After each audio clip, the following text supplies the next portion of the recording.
ہماری بربادی کا ایک سبب یہ بھی ہے کہ ہم نے صبح قرآن مجید کھولنے کے بجائے فون کھولنا شروع کر دیا ہے۔ یہ کسی کہنے والے کا بہترین جملہ ہے جو میں نے آپ کے سامنے پڑھ کر سنا ہے۔ کبھی آپ ان کے الفاظ پر غور و فکر کریں تو آپ کو معلوم ہوگا کہ ہمارا حال اب کیا رہا۔ ہم صبح کے وقت میں قرآن کریم کو کھولتے ہی نہیں۔ رہی بات صبح کے وقت کی نہیں، کئی مہینے کئی سال گزر جا رہے ہیں اور قرآن کریم کو کھولنے کی ہمیں توفیق نہیں مل رہی ہے۔ یہ ہماری بد نصیبی اور منحوسیت نہیں ہے تو اور کیا ہے؟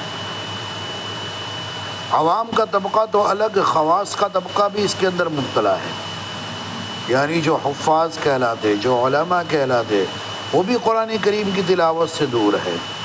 ہونا تو یہ چاہیے تھا کہ ہمارا ایک معمول ہو کہ ہم روزانہ فجر کی نماز سے پہلے یا فجر کی نماز کے بعد یا نماز کے اوقات کے اندر ہم قرآن کریم کی تلاوت کر لیتے، لیکن ہم خواص کا طبقہ بھی قرآن کریم کی تلاوت سے دور ہے۔ ہاں، بس وہ لوگ جو قرآن میں مشغول ہے، مدرسوں میں پڑھا رہے ہیں، یا وہ طلبہ جو پڑھ رہے ہیں وہ قرآن میں مشغول ہے۔ اس کے علاوہ جو امامت میں ہے، جو دیگر دوسرے فرائض انجام دے رہے ہیں یا کاروبار میں ہے، ان علماء کرام کو کبھی توفیق ہی نہیں ملتی کہ وہ قرآن کریم بھی کھول لیں۔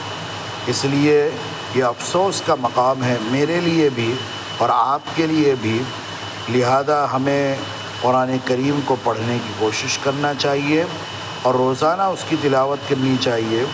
ہم نے اپنے بچپن کے اندر دیکھا تھا کہ جب ہم راستوں سے اور گلیوں سے گزرتے تھے تو قرآن کریم کے پڑھنے کی آواز گھروں سے آیا کرتی تھی۔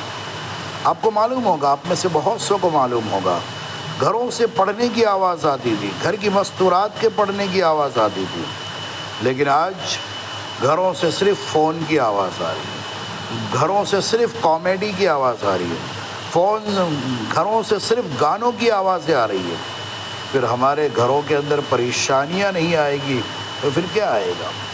جن گھروں کو ہمیں قرآن کے تلاوت کے ذریعے سے مزین کرنا تھا، جن گھروں کو ہمیں نماز کے ذریعے سے آباد کرنا تھا، وہ گھر آج موبائل کی زد میں آ چکا ہے اور ہمارا گھر برباد ہو چکا ہے۔